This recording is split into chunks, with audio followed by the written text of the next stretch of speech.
this book causes as well differing amongst Ahlul Sunnah. So some people, they asked Lajnah Daa'imah about these two books. So that was compiled by Hasan Al Halabi, one called Tahdhir min Fitnat Takfir, warning against accusing others of disbelief, and Sayhat al-Nadhir, the cry of a warner. So these two books, the questioner says it calls to the madhab of irja, which holds that actions are not a fundamental condition upon which the soundness of iman depends. Another issue is that it mentions that it distorted citations from Shaykh Islam Ibn Taymiyyah, Ibn Kathir. So the Lajnah Daa'imah, after studying the two books, they said, we found that the book entitled Tahdhir min Fitnat Takfir, compiled by Hasan Al Halabi, where he added to the sayings of the scholars in the introductions and their commentaries, includes the following. They say, number one, the author based the book on the invalid and innovated madhab of the Murji'ah, who limit kufr to denial and rejection and conscious istihlal, believing what is prohibited to be lawful, as seen on page 6, commentary number 2. Also page 22. This opinion opposes that of Ahlul Sunnah wal Jama'ah, who believe that matters of aqeed, of disbelief in actions and statements or doubt, entail kufr, meaning that kufr is more general. Number 2, the author distorted facts when reporting from Ibn Kathir. So this is from the criticism of Lajnah Daa'imah by Ali Halabi, that they distorted facts of what he reported from Ibn Kathir, from Bidayah wa Nihaya, where he stated in his commentary, and he cited, they went back, they said this was not found. As well, number 3, they say he fabricated lies. Look at this wording. He fabricated lies against Shaykh Islam Ibn Taymiyyah in pages 17 to 18, where he falsely related to him the claim that the ruling by other than what Allah has revealed was not considered kufr by Shaykh Islam unless it is done out of knowledge of belief and istihlal, deeming it to be halal from the heart. So they said this is clear fabrication against Shaykh Islam Ibn Taymiyyah, who promoted the belief of the Salaf and Ahlul Sunnah wal Jama'ah, which is already mentioned. On the other hand, the madhab falsely attributed to Ibn Taymiyyah is that of the Murji'ah, he says. So this is the words of Lajnah Daa'imah. Number 4, he fabricated the meaning intended by the knowledgeable great scholar Muhammad ibn Ibrahim al-Shaykh in his treatise Tahkim al-Qawaneen al-Wad'iyah, ruling by man-made laws, as he falsely claimed that the Shaykh considers conscious istihlal a condition for kufr. And then they say, although the statements of the Shaykh plainly indicate that he followed the opinion of Ahlul Sunnah wal Jama'ah. So this is another thing. Number 5, he commented on the statements of the people of knowledge and implied these statements mean what they do not mean, as in page 108, and as well others that they mentioned, page 110. So he quoted statements and took them out of context. Number 6, the book also makes easy the sin of ruling by other than what Allah has revealed, particularly on page 5, claiming that paying special attention to enforcing Tawheed in this area is considered an imitation of the Rafidah. SubhanAllah. This is what is mentioned here against Ali Halabi. On examining the second book, Sayhat al-Nadhir, as well on the second book that they examined, they found that it's supporting the tool for the contents of the first book. So they say, accordingly, the permanent committee believes that it's not permissible to print, publish, or distribute the two books because of the falsehood and the fabrications they contain. And they say, we advise the author to fear Allah for himself and for the Muslims, especially the youth, that are zealous to acquire knowledge of the Sharia at the hands of the scholars trusted for their knowledge and beliefs. Knowledge is a trust which should not be spread unless it is in accordance with the Quran and the Sunnah. Then they say the author must renounce these opinions and highly shameful approaches, or the highly embarrassing things that he has approached them in distorting the statements of the people of knowledge. It is known that returning to the truth is a virtue and a cause of dignity for the Muslims. May Allah grant us success. By the permanent committee, Bakr Abu Zayd, Salih Fawzan, Abdullah ibn Wadayan, and the Mufti currently, Abdul Aziz al-Shaykh.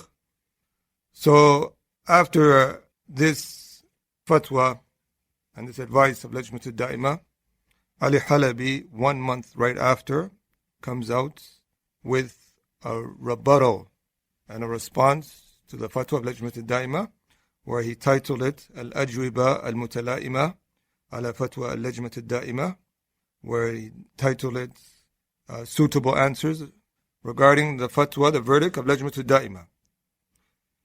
He wrote pages and pages to defend himself. And this affair at that time, some of the scholars was asked, because it was causing differing. This is causing more confusion. This verdict of the Lajnah Daa'imah came out, and Ali Halabi responded with these words. So Shaykh Salih al-Suhaimi was asked, and we'll play the audio inshallah. من المحق اللجنة الدائمة في ردي على علي حسن أم علي حسن في ردي على اللجنة الدائمة؟ يا شيخ عندنا إشكال هنا. أنتم ما تركتم الفتن، تكلمنا الجزائر؟ نعم. أنتم ما تركتم الفتن والخلاف على الأشخاص إلى الآن فيما بينكم؟ ما قلت لكم أكثر مرة اطلبوا العلم ودعوا هذه الخلافات كنت آنفا. الحق مع اللجنة الدائمة. الحق مع اللجنة الدائمة وعلي حسن في هذه القضية عنده تخليط. So Shaykh Saleh al-Suhaimi at that time, because of the differing it caused in Algeria and other number of places, people were asked who was in the right, the Lajnah Daa'imah or Ali Halabi. So Shaykh Saleh al-Suhaimi, after giving advice to the questioner, he says the truth in this matter is with Lajnah Daa'imah, with no doubt. And he said Ali Halabi has, concerning this topic, takhlit, where he is confused between a number of issues. And we're going to listen further.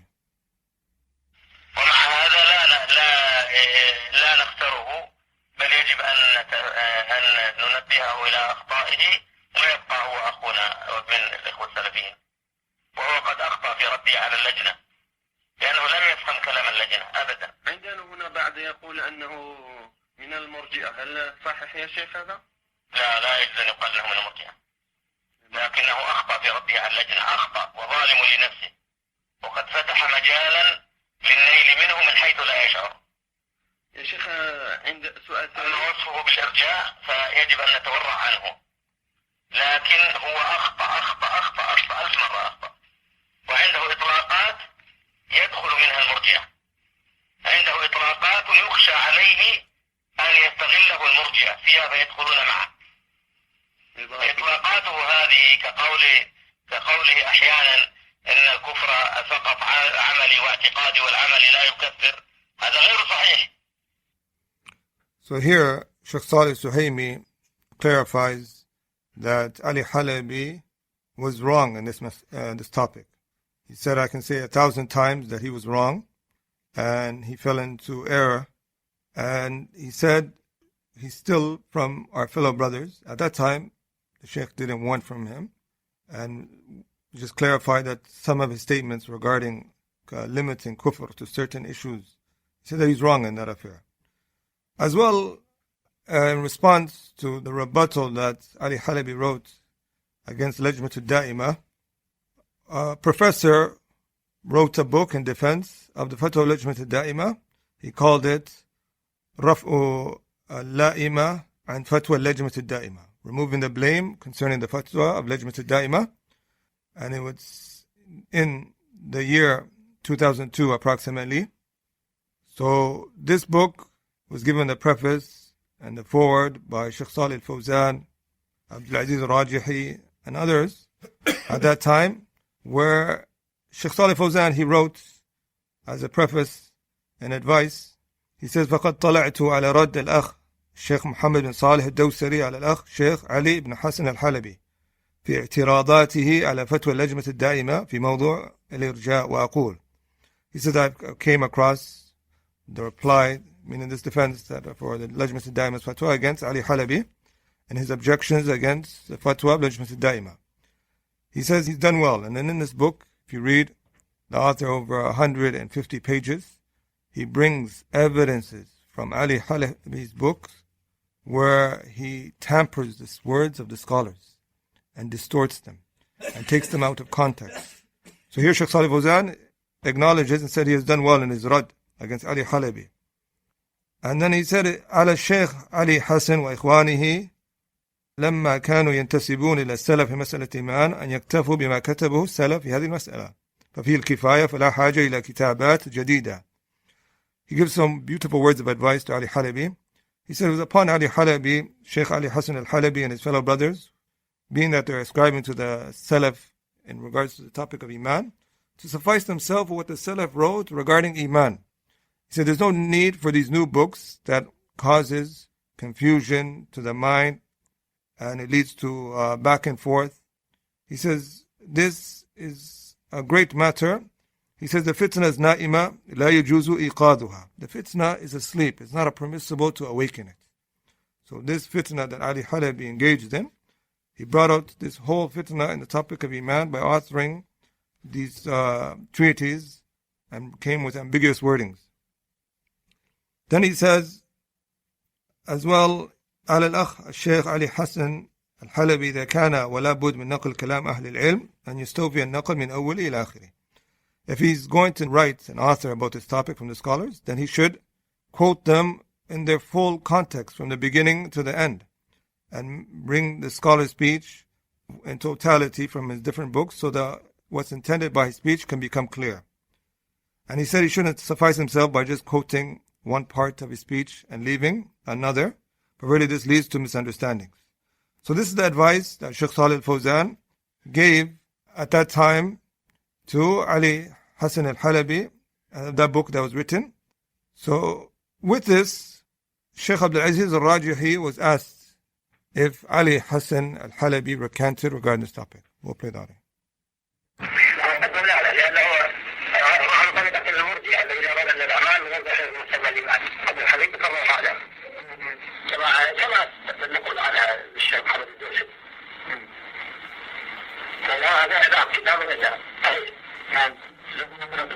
وهل تراجع علي حسن من الجديد فيما يعلمون يعني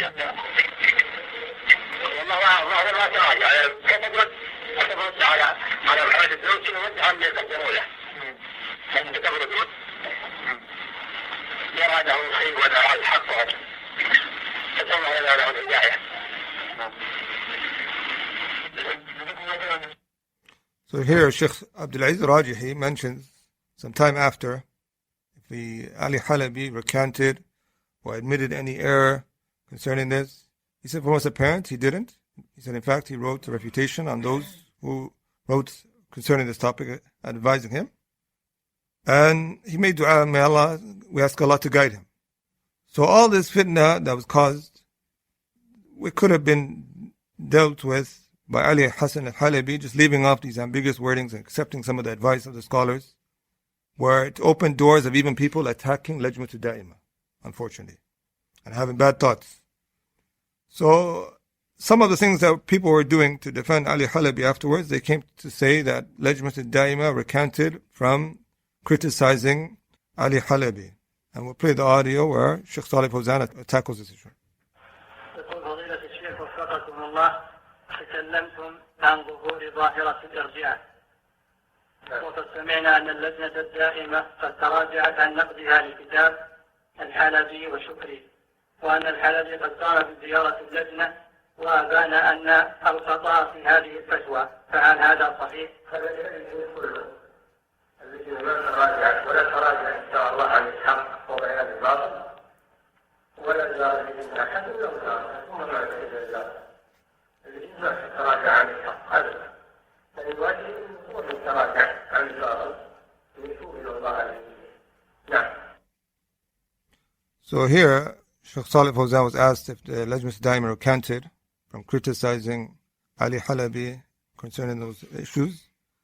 He says this is a lie. The Lajnah Daa'imah did not recant. And he said it's upon him to recant concerning these issues. So listen, after all of this, what does Ali Halabi come up with? And we're going to hear when he was asked, you would think that he would perhaps regret about the differing and the division that he caused with some of these ambiguous wordings and between great scholars, back and forth. Let's hear what he has to say. شيخنا الآن بخصوص فتوى اللجنة الدائمة، يعني ماذا كانت ردة فعلكم لأول وهلة عندما علمتم بفتوى اللجنة؟ في نفس اليوم الذي علمت فيه كتبت 6 صفحات سميتها نقد الفتوى في نفس اليوم، لأنني رأيت أنها شيء والواقع شيء آخر للأسف يعني. ثم بعد ذلك